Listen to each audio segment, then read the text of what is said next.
Hi, everyone. My name is Sheryl Santacruz, and I am the programming manager at Outfest. For those of you who don't know, Outfest is an organization committed to empowering artists, communities, and filmmakers to transform the world through their stories.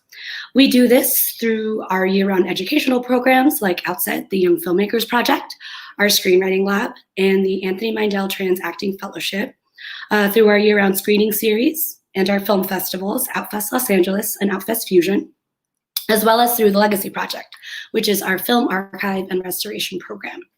You can visit outfest.org to learn more, and be sure to check out our digital offerings, including our newly launched platform, Outfest Now. So if you're anything like me, you've probably just marathoned through all of Love, Victor in one sitting. While it takes place in the world of Love, Simon, Victor's journey of self-discovery as the new kid at Creekwood High School is nothing like Simon's. A wonderful and touching show celebrating intersectionality. It's essential viewing for anyone who's ever felt confused, unseen, or misunderstood, and for those who love them. And thanks to our friends over at Hulu, we're so thrilled to have you join us as we chat with the folks behind this amazing show. And we'll be taking audience questions, so don't be afraid to ask in the comments. So let's get it started. Please welcome writers Brian Tannen and Marcos Huevanos. Hi, hello. Hey guys, how are you? I'm great. Thank you for having us. Awesome. And we also have some of the cast. Please join me in welcoming Ana Ortiz, who plays Isabel Salazar. Hi. And of course, our hero of the hour, Victor Salazar himself, played by Michael Cimino. Hi guys, how are you? Hi everyone. So I assume you're all joining me from your home, safe and socially distanced. But Michael, I think you may be somewhere else right now. You want to tell us? Yeah, I'm actually my protest group. We organize protests, and so I'm hunkered down in this little spot thing that we have set up in like an art gallery. So. Awesome. Well, thank you all so much for joining us in the middle of a pandemic and a really turbulent time. We really appreciate it. And also thank you so much for bringing us this amazing show. So I just want to kick it off with Brian and Marcos. I just wanted to start with how the both of you became involved with the project, and what was the impetus for creating the show? Maybe Brian, we'll start with you. Yeah, sure. So Isaac Aptaker and Elizabeth Berger are the writers of the film Love, Simon. They're also the creators of the show Love, Victor. And they met with me early to co-show run the show with them. And so my involvement up to that point had just been as a fan. I had just really liked the movie. I thought it was so cool that there was like a teenage rom-com that finally for gay kids. I just thought that was really special. And I loved that it was a big studio film and it was so heartwarming. And they had this take right off the bat about how it would be a different story and how TV would sort of offer the ability to tell a story that wasn't tied up in a bow in 2 hours. It would be more complicated. It would be such a journey. And I thought, that's what coming out feels like. It just feels like this thing where you yourself have to be challenged and changed over time. So I was just enthusiastic and really, really happy to join the project. And Marcos was one of the senior writers we brought on. I'll let Marcos talk for his involvement with the project. But it was super important to us, the exec producers, to have a writer's room that was just very inclusive and diverse. So very focused on LGBTQ voices and specifically Latinx voices, because the characters in our show are telling a different story than Simon's, of course. So yeah, that's how I came to be involved with the project. I had a similar experience where I saw the movie when it came out and just loved it so much, and just it really moved me, touched me. And when I found out that they were doing a series, I just like asked my reps to move heaven and earth to try to at least get me a meeting, and and I was able to get one, which was really great because you just, as a gay writer, like I'd been working for I think about a decade, and there were all these other gay shows that Looking and The Real O'Neills that I just would have like sold my right arm to work on, and was never able to get a meeting. And so when this came out, I was like, oh, I this was an opportunity that was not going to really come, doesn't come along every day. So I knew that I had to give it my all, and ended up getting on it, and it was just a great experience. So awesome. And what topics did you want to explore, jumping off from ground that's covered in Love, Simon? I mean, especially the epistolary nature of the show. It really puts it in direct conversation with the film. I don't know which one of you wants to take it, or both. Yeah, sure. It's so interesting. I was just listening to Marcos talk about that thing about it was a gay show, and how few there are, and when you have an opportunity to work on one, you sort of jump at it. And I was thinking to myself, as you said that if I could go back in time and look at myself in high school, when I was so afraid not only of the word gay, but of anything that seemed at all gay, because I was so in denial about that and so scared of what it might mean. The idea that, as an adult, I would jump at the opportunity, and it really did, to be part of an LGBT story, to take work that would obviously put me in the forefront of gay storytelling and indicate that I am gay. It boggles my mind how far different that is than my high school point of view. And I'm just so hopeful that a show like this, just existing, will help kids in high school feel that feeling, so that it's okay, and that this is going to be a thing not only not to be afraid of, but a thing that you can have pride in, and will be a joyful part of life. That was I think for all of us the main sort of theme we wanted to project onto the show, that even though this was going to be a story of struggle, that this character was not in the same place that Simon was in the film, that his journey would take him to a joyful place, that he would learn that not only is it okay, it's going to be great. Yeah, and I think when I don't want to speak for them, but I'm pretty sure that Isaac and Elizabeth, in coming up with the idea for this series, it was intentionally made to address the critique of the film, which is that his coming out process as a white, straight presenting gay male. It was not as difficult as a lot of other stories, and so I think that was their intention in making this, was let's tell a different story, let's explore that, which I thought was another very interesting, enticing element to wanting to work on the show. So Michael, what were your thoughts when you first read the script? What specifically attracted you to Victor? Well, and side note, we could all see the comments, and I'm muting myself because I'm in a loud place. But I think, I remember like the first time I read the pilot, and I was just floored. Like, they gave it to me and they're like, all right, go and read it downstairs. We have to bring it back up because like you can't really take it home when it's like still being developed, right? And so I was just like read it downstairs, and I was like, closed it, and I read it again. And I was just like so freaking floored. And it just like, even from the pilot, I knew that this is something special and like something that I really wanted to be a part of because of how much of a difference this show can make in so many people's lives. And, now here we are. And what about Victor? Like, what about him really speaks to you?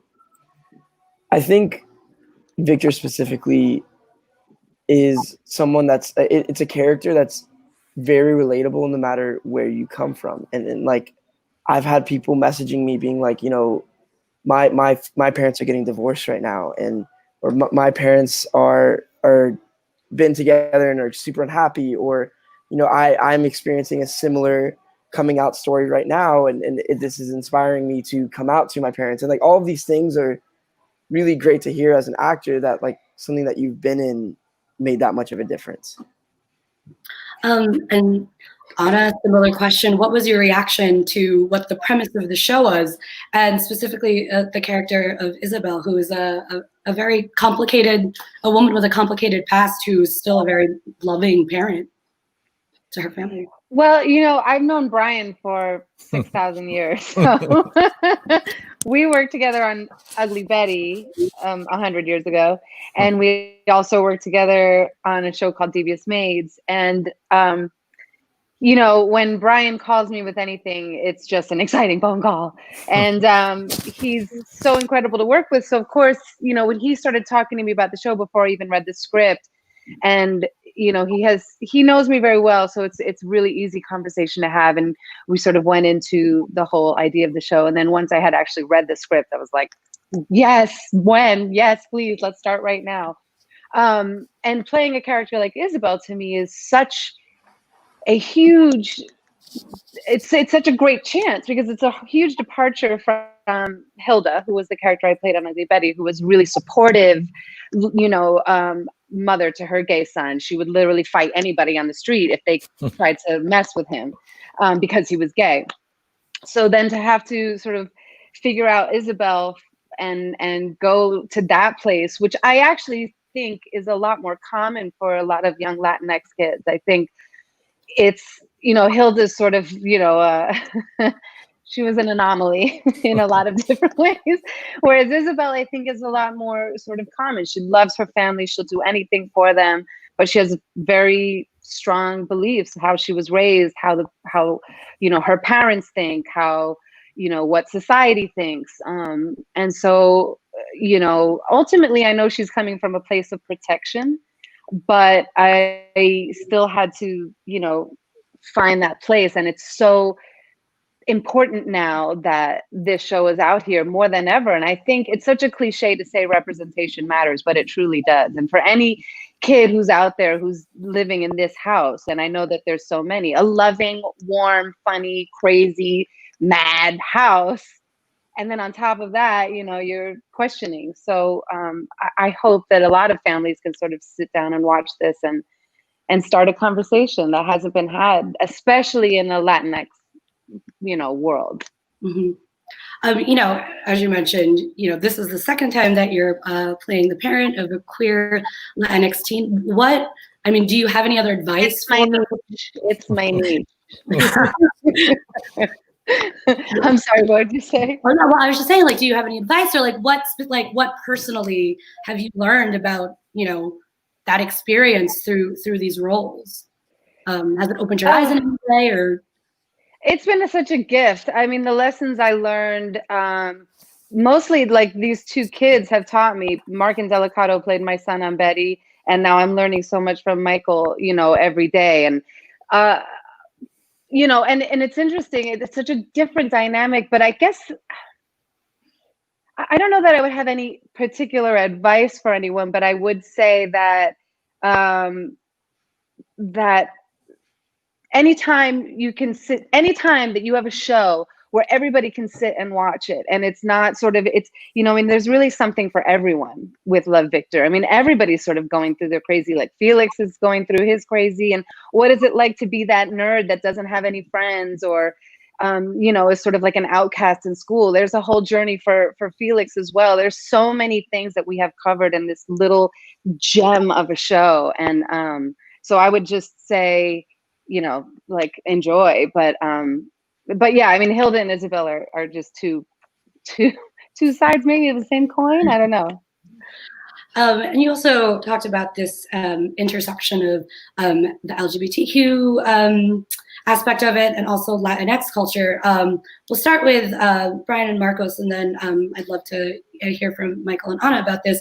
But how do you think you've been able to maintain that authenticity? Yeah, I mean, I think it was super important for us that the show feel but it'd be exciting and have all these, you know, fun soapy high school things happen, right? The things that happen on your usual high school show, but now with the twist of being through a gay lens or about this particular topic. But we also wanted it to be like really grounded and real and feel authentic. So one of the things we did sort of early on in the process was we met with 3 separate groups of actual teenagers. I think one of the groups was in LA, and then the other 2 were in like more suburban areas, like an hour and a half outside of LA. They came to our writer's room, and it was fascinating just hearing them talk about what it's like to be in high school today. And we asked them all sorts of questions about, you know, do kids go to parties? What's it like? Do kids, actually, you guys like talk on Facebook? They were laughing at me when we were asking these questions. It's like, no one is on Facebook. Are you crazy? Like I was like, what is it? Twitter? They like sort of Instagram, but like all these other like things I had never heard of. But one of obviously the main thing we wanted to know was what's it like to be an LGBT student in high school now, and we had sort of a hard time even tracking down, especially gay boys. There were like a few like out queer girls who had like started gay straight alliances at their high school, but we had a harder time finding out boys in high school, and we spoke to some, but even then it was like there'd be one from one high school and he would know another kid from another high school, and it was like, well, this is not so different from when I went to high school just a few years ago. So you know, I think that things have changed, right? It's not the overt bullying that you might have seen a number of years ago, but it's still not 100% commonplace. It's still a little bit of a big deal. They talked about like there had never been a gay couple at a prom. There had never been, I think there was like one out boy in like a group of a high school of like 800 or something. And it felt like the further you got out from LA, these things are still so big deals. And I think there's a perception right now in modern culture, you see a lot on TV where it's not a big deal. And that's great. It's great that those stories exist so that people will feel like it isn't a big deal, because it shouldn't be. But I think our story, we wanted to tell the struggle, the authenticity of that journey.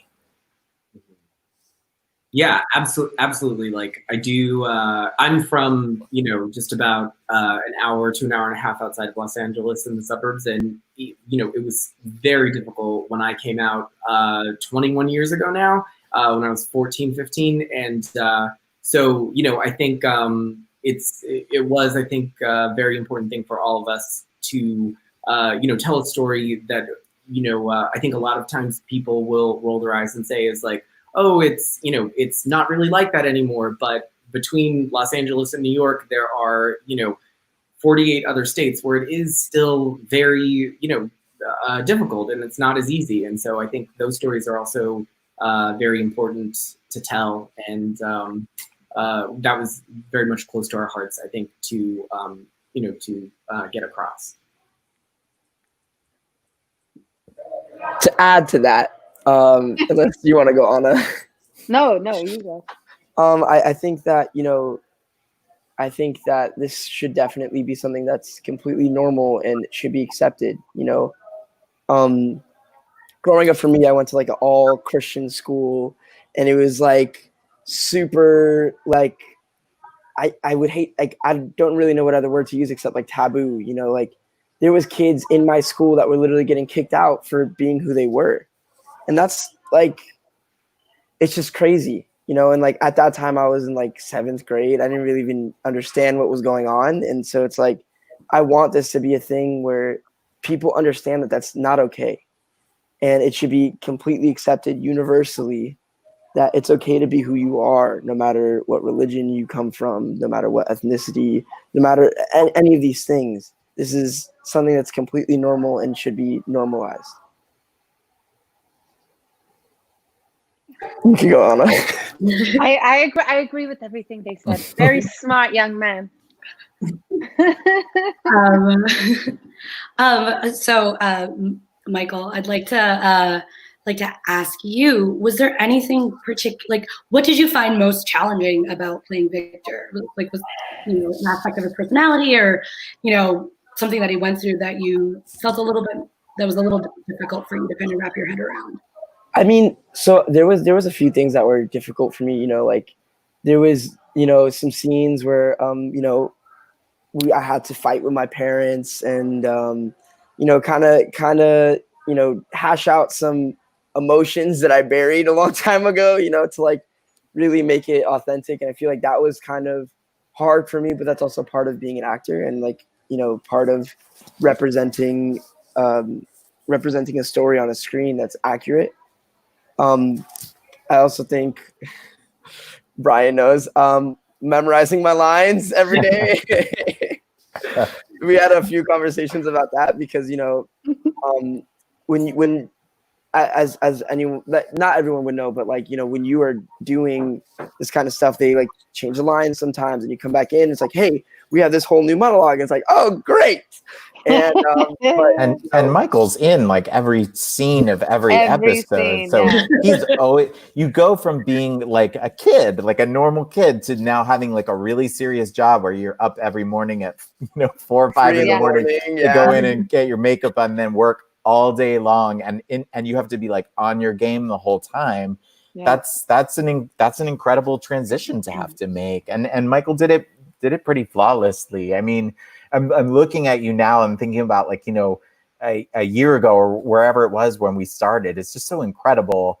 But he's such a sweet, happy kid. I think that sort of translates on the screen and just kind of, it's so sweet within the show, the way he's really trying to protect the people around him by not putting his stuff on them. He wants his family to be okay. He wants to be the kid who's that heartbreaking moment in the pilot when mom says to him, like, at least I never have to worry about you. And he's lying and saying his day went great because he feels like he has to be that shining example. I think so many LGBT kids felt that way, like that feeling of like, you try really hard to be good because you're getting subtle messages from society your whole life that you're a little bit less than. So if you can be happy, if you can be talented, if you can be really well behaved, maybe everything will be okay.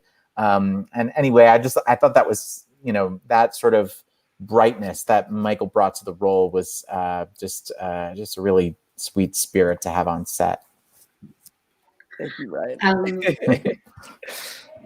And Anna, is there anything of yourself that you see in your character on the show? Because again, she has she is a complicated character with a complicated past.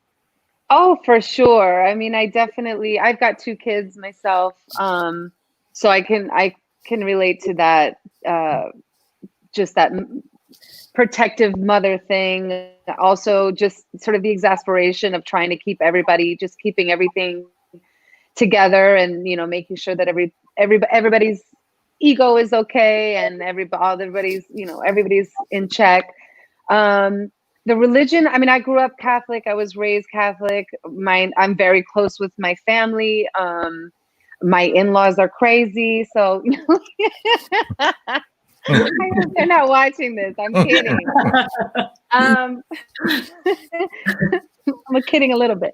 But I think there's always something I can find with Isabel that really just makes me sort of really love her. My heart goes out to her. She's really trying to keep it together. And I was thinking about this as I'm watching the show. I'm finishing watching the other show yesterday. Day before yesterday.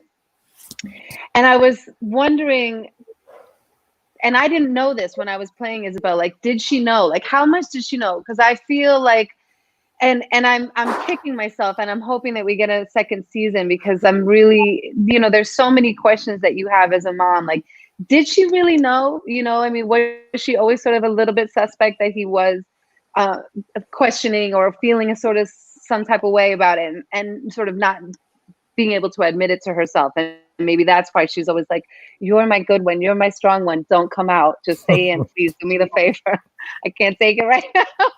You know what I mean? And I just, so I'm still hoping to get the chance to really get into Isabel even deeper. But yeah, I feel a very strong kinship with her in terms of the motherhood, in terms of the Catholicism and battling that Catholicism. I mean, it's my whole, it's like I have 2 kids and I'm arguing with my mother about getting them their first communion. It's like, how can I raise my children in a church that clearly hates women and gays and isn't, and yet, listen, we don't need to get into it right now, but you understand my point. It's complicated.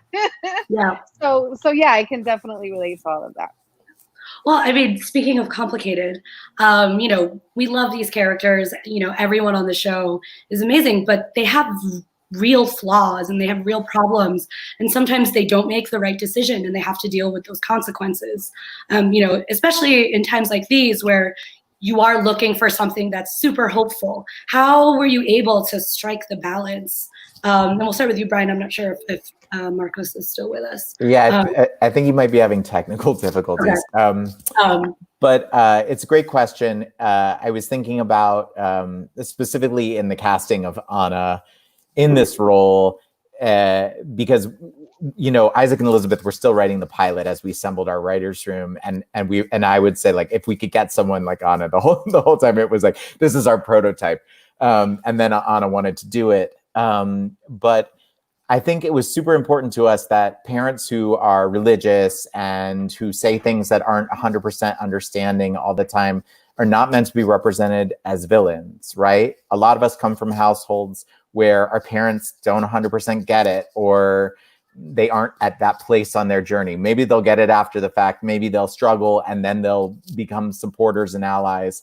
But people don't always start there, and it doesn't make them villains. It just makes them, they're just wrong about that issue, or they just haven't been educated, or they haven't grown. So it was really important to us to cast people who were loving, and people like Anna who radiate warmth and sort of good humor, and are just instantly likable. So that was it's true. I'm lucky to be I'm in these boxes. I can see these are like 3 of my favorite people I'm talking to, and like Anna was talking about her relationship with Mark Indelicato, who played young Justin on Ugly Betty. And they are still like incredibly close friends. It's like a maternal guidance-y kind of relationship. I just find it so sweet and adorable, these deep relationships that people have with each other. So anyway, it's a long rambling answer to your question, but there was an intention to create a family that was a little bit troubled, but of course real and warm and loving. Yeah. No. Yeah, and we also fell in love with each other immediately. Like Michael, it's difficult, you come into a new show with a whole new cast and you're sort of tackling a lot of things, and to have Michael with the way he is, he's just such a beautiful spirit, so eager, so focused, and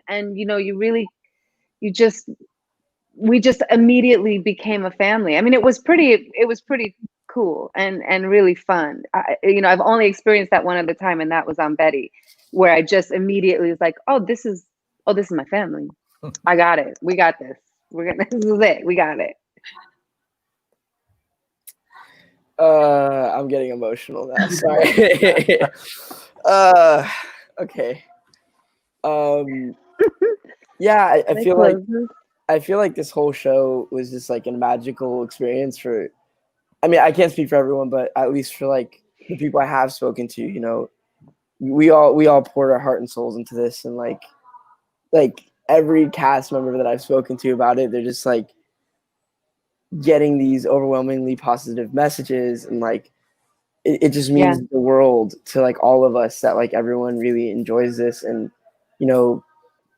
hundreds of hours of not only my time and like thousands of hours of Brian's and Marcos and like all of our cast and crew, like so much time has went into this and people really poured their hearts and souls into this, even like if it goes down to the PAs, like Yeah. everyone really tried their best, and I think we really did put out something that we all really were happy about. Sorry. I know. All of a sudden, I just saw you like reaching for the window. What's going on here? What a wonderful segue to, I think we have some audience questions. So yeah. All right. So Timothy Liu asks, what was the funniest scene on set? Michael, I'll start with you. I know off the bat. So there is this day. So remember, if y'all have watched episode, I think this is 6, where Victor and Felix are sitting in the theater, and I said to one of our AD Greg, I was like, Greg, can you just give us one chance to just do one for us? And he's like, yeah, of course. And so we just like kind of improv a little bit, and Anthony was like, you're either getting lucky tonight or she's making you eggplant parmesan. And I said, I don't think she knows how to make eggplant parmesan. And then we just looked at each other and we just both started like dying laughing, and obviously I couldn't use it because we laughed too much. But I was just that was a really funny day. There's a moment, you guys were both there. There's a moment in the pilot where Felix, Anthony Turple, who we haven't talked about at all in this panel, and is like just a dream to work with, is the nicest, sweetest guy, and also is getting, so good. if you see on Twitter, getting so much love from the series, rightfully so. It's just a dream. But he had a line where he shakes everybody's hands, he introduces himself, he says, I'm Felix, I'm your neighbor, if you need to borrow a cup of milk, you know. Simpatico. He goes, don't ask me because we don't keep milk in our house. Dairy and me are not simpatico was the line. Simpatico, and he was calling it simpatico. We had to do it like 100 times. We did this like, I'd say at least a dozen takes, and every time it was simpatico, simpatico. He could not get this word, and I mean, it was starting to rain. We were losing our mind. And he's the nicest. He was so mad at himself, but we just could not stop giggling. But it was overall. I mean, it was a fun set overall. Yeah, it definitely was. Sorry, I'm just trying to. No. I wasn't. You don't have a lot. You don't have like someone doing your lighting design right now. At the rap party, they played like a Oh my god! And there was a great moment, Anna, where after Victor says, I'm gay, you turn to James and you slap him on the shoulder and you go, I told you. It was the best improv. It was so good. It's definitely not going to be in the show, but it was so funny. We had a lot of fun, like improving and stuff after the. There was this one moment in the thing, in the what's it called, in the blooper reel at the party that was so gross. Y'all know what I'm talking about. It was so gross. I don't want to embarrass myself, but if it ever comes out, whoever watches that blooper reel will know what I'm talking about. It was disgusting. Oh, the blooper reel is so good. All right. So this question is for Michael. What is it like to be the lead in at such a young age and such a representative show? Man, honestly, it's just such an honor. Like, I think I probably texted Isaac and Elizabeth and Josh, our casting director, like 100 million times. Like, just like, thank you. It's just such an honor, like it's such an honor to see, and I know I keep saying this, but I really mean it. Like, see how much this is changing people's lives. Like, it could have been any other show. I like, not saying that I could have just booked any other show, but my point is that it could be any other show, and I don't think it would have made this much of a difference. And like, there's not a lot of projects that come along like this one that really, really have a message that needs to be heard. That's really, really important. Thank you. All right. So what was your favorite line of dialogue? It can be from your character or someone else's. So I think each of you can. That's a really good question, actually. Someone else go first, because I got to think about this.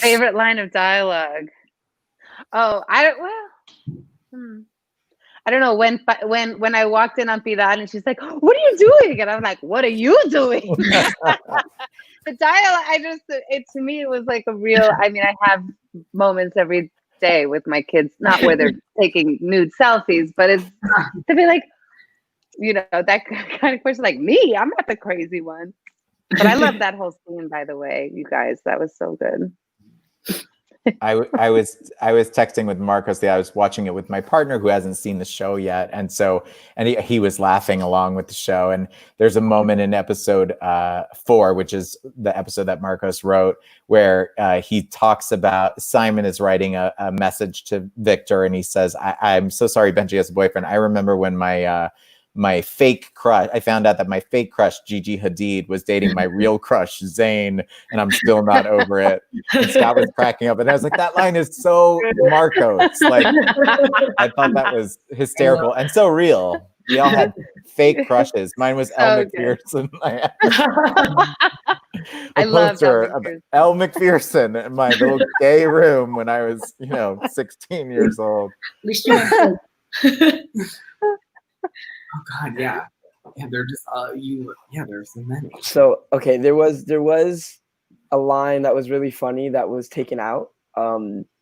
It was it's a line that alludes to a scene that I really thought was funny, where we were talking about the cereal guy, and then eventually, so favorite, It's a deep dive because no one's seen it. I know, that's a rabbit hole. There used to be a fantasy sequence where Victor pictured when he's trying to have take things to the next level with Mia, where he pictured this hunky guy from a cereal box. It was a very silly, quite funny scene. It ended up being long for time, and it felt slightly outside of the show. I agree. But I think it was like really funny, and if we ever make a director's cut for some reason, it's definitely got to be in there. This isn't funny, but in the pilot, when you tell Victor that he's your rock, that's like so my relationship with my mom, and that like always gets to me every single time I watch it, where you're just like, you're my rock, and I thank God for you every day. It's just so lovely. You like delivered that like a hole in one. It was so good. Well, you guys, thanks. I loved it. I love that little monologue. It really set the tone for me to understand the relationship with him, and like what Brian was saying earlier of that, of that sort of he having to be that good kid all the time because so much was on his shoulders. That really sort of set the tone for me, that little scene. Mm-hmm. Okay, and so next question. What message do you want people to take away from the show most? Someone else go first because they turned up the music, so they're going to turn it back down. Sure. There was another question that popped up on the screen and then disappeared, which was like your favorite scene, and my answer to that question also relates to this question. My favorite scene in the whole series is in the episode where Victor goes to New York, and he runs into Simon. Hi. Sorry. No problem. And he runs into Simon, and he gets this idea. He learns that Simon has been sharing these messages with his roommates and friends, and he's feeling betrayed in the moment. And Simon says, "No, I didn't. We weren't like laughing at you. I didn't have all the answers, and each one of these people kind of did, and they were rooting you on from afar." And Michael asks him, why would they do that for a stranger? And he says, "Because you're not a stranger. You're one of us." That moment for me, for the show, feels like what the whole show is essentially about. That once you can grapple with these things within yourself, once you can get around your internalized homophobia and all this messaging that people have been putting on you your whole life, and you understand this thing about yourself, and you decide that you're going to live that life and you're going to be your most authentic self, that you will find a community of people who will not only accept you, but love you and support you and cherish you. And to me, that's the message of the show. It's one of hope and one of inclusion. Yeah, I mean, I couldn't have said it better. I think that's. I get a chef's kiss from Ana Ortiz. I would just say, like, my takeaway is, like, every gay person, like, your story is, like, important, and your story is important to tell. Like, my when this show came out, like, I posted about how I was inspired to tell my story because of Ugly Betty, because I saw Justin Suarez on TV every week, and and it was written by Brian and Silvio and acted by Ana, and, like, that made me think that maybe was important to tell. And that was the first spec script I wrote. That was the first thing that got me into diversity writing programs. It got me my first job at 25. Like, it helped me become a TV writer. So I do also have to thank Brian and Ana for contributing to that, because I would not be here without you guys. You're welcome. Oh my goodness. I love you, Marcos. Same, I love you. I think there's a lot of, like, overarching themes in this show that really about, like, coming to age, like, it's a whole, like, coming of age story, but I think, like, a theme that is very present in almost every story of every character is that, like, just being honest to yourself. If the Salazar parents were honest to themselves, they probably wouldn't have had to move to Atlanta. They probably would have been happier. They probably would have been in a better position and probably would have been okay. Same with, like, Victor. If he was honest to himself from the beginning, this whole whirlwind of his life, which is, ultimately an amazing story, but if he was just honest to himself from the get, none of this would have happened. And I think, like, just be honest to yourself and just accept your truth. I think that's the overarching theme that happens through everyone's story. Even Lake's. If she was just honest to herself, she would have known that she was into Felix from episode 5 or 6, whichever episode it was. She would have known that from then. But it's just she couldn't be honest with herself. She couldn't come to terms with that. Well said. So unfortunately, we are out of time, but really quickly, I just want to ask all of you, really quickly, what's next? And it doesn't have to be professionally. If you want to say, I'm going to eat ice cream after, that is a totally acceptable answer. Brian, let's start with you. Well, there is something professional going on, which is that we are in the middle of the early stages of a writer's room for season 2 of Love, Victor. So we are talking about fun stories. And if I could, preview anything, it's that without stirring too much controversy here, I think most people know the show was originally developed for Disney Plus. We made the show for that network, and then it eventually aired on Hulu. And now that we know that we're making the show for Hulu, we're excited for opportunities on where this can go. So if season 1 is about someone, finding out who he is, season 2 is about everything that happens next. First love, first relationship, first sexual experience. I mean, all the fabric of the teenage experience, but just told through a gay lens. And just knowing that we can do it on a network where we can really freely tell those stories, I think is super exciting. So that's what's next. For me, next is going back to the protest that I helped organize. So if anyone wants to come, it's off of Redondo and Pico in Hollywood. So if anyone else wants to come, we're here. We, like, shut down the whole block.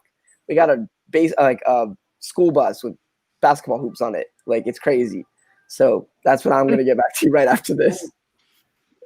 For me, what's next is hopefully season 2. That's what I'm hoping for. And just I have to say, I've just been sort of enjoying hanging out with my kids. I'm lucky enough that I'm an actor, so quarantine for me has kind of been like normal.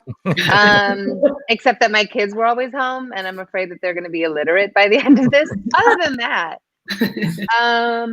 so yeah, that's it. I we've been on lockdown, so I'm actually. What's next for me is to just try to keep sane and keep talking to these fools and get a season 2 on the book.